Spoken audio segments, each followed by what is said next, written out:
This is Hornet Nation. Welcome back to Hornet Nation. I'm Dan Schantz. And I'm Matt Clark. This episode, we sit down with our athletic director, cover the varsity men's basketball team for this game of the week, and discuss a new program in our school. Let's get into it. Last year, Saline area schools hired a new athletic director and vice principal, Mr. Kirk Evenson. We now send it to Alexis Saunders, who caught up with Mr. Evenson for the special edition of Coach's Corner.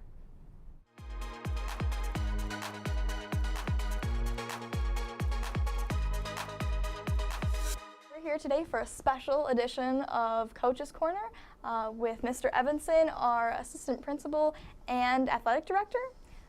So how are you doing today? I'm doing great. Doing great, thank you.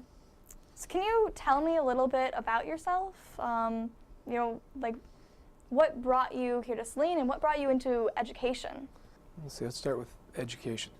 I entered the education field really as a lifelong passion of mine, something that I always knew I would pursue, even as early as a high school student. I wanted to be a teacher, and I immediately went to college pursuing that profession, and it's an absolute passion of mine. So you were saying that you started off as a teacher. You taught science, right? I used to be a high school biology teacher. Biology teacher. Yeah. So what caused you to switch from biology to athletics? I was also a coach right along while I was teaching biology, a football coach and a baseball coach. And so I was really already involved in athletics. And obviously another passion of mine, being a former athlete myself, had an opportunity to move into administration and really enjoyed it. It was very positive for me. So, what do you think is your proudest moment at Saline? To date, our proudest moment at Saline would have to be the girls soccer state championship last spring with Coach Restrick. That was a special group of young ladies that went undefeated throughout their season, and to spend the entire month of May and on into June on their state title run, that was a fabulous experience. All right, thank you. Thanks, Alexis, and a special thanks to Mr. Evenson for helping make our athletes succeed in every aspect of their high school careers. And now for some scores of the week. The girls basketball team lost to Bedford Wednesday with a score of 48-28. This ends the season for the Lady Hornets. The hockey team ended their season last week taking a tough loss to Trenton, 2-5, ending with an overall record of 11 wins and 14 losses. After the game, Coach Denson and other assistants announced that they are stepping down. Thank you, Mr. Denson, for all your hard work and dedication. And now for the game of the week. Our men's varsity basketball team faced Ann Arbor Skyline. Let's see how they did.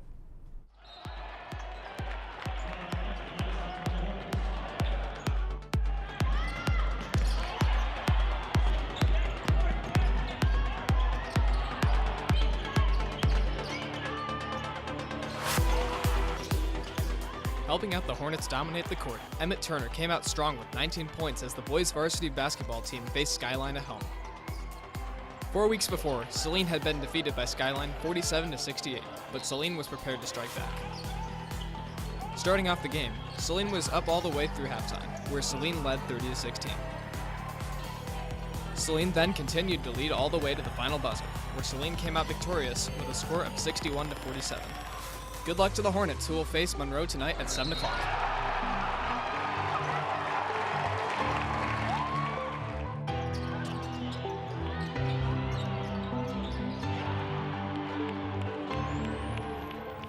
What a great game. The Hornets really came out and contributed a lot.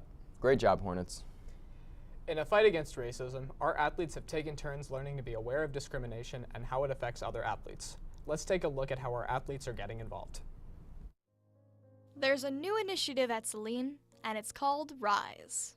What does RISE look like at Saline? We sat down with Mr. Lampman to find out. The RISE is an initiative using sport as an impetus to create positive social change, create a unified force to better understand and appreciate further race relations.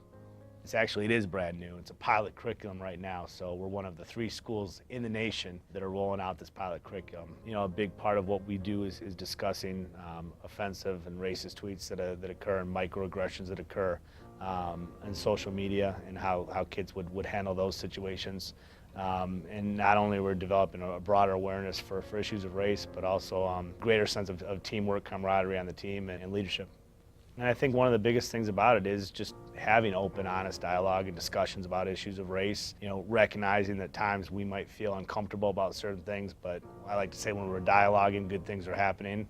And I think this filters through our school and into the community as a whole. I think it's going to have a profound impact, and you know, I like to go back to our Margaret Mead that I talked to the kids about. You know, one person can truly make a difference, and now we have 3 teams to impact positive change at our school culture and our community culture, and recognize that we're all trying to push each other each day to be better players, better teammates, and you know, better members of our community. And I think those are all hallmarks of a great team. I pledge to treat everyone with respect and dignity. I will not tolerate discrimination or harassment of any kind. I will speak up whenever I know discrimination is happening. and I will stand up for victims. Take the pledge. 1, 2, 3. Diversity wins.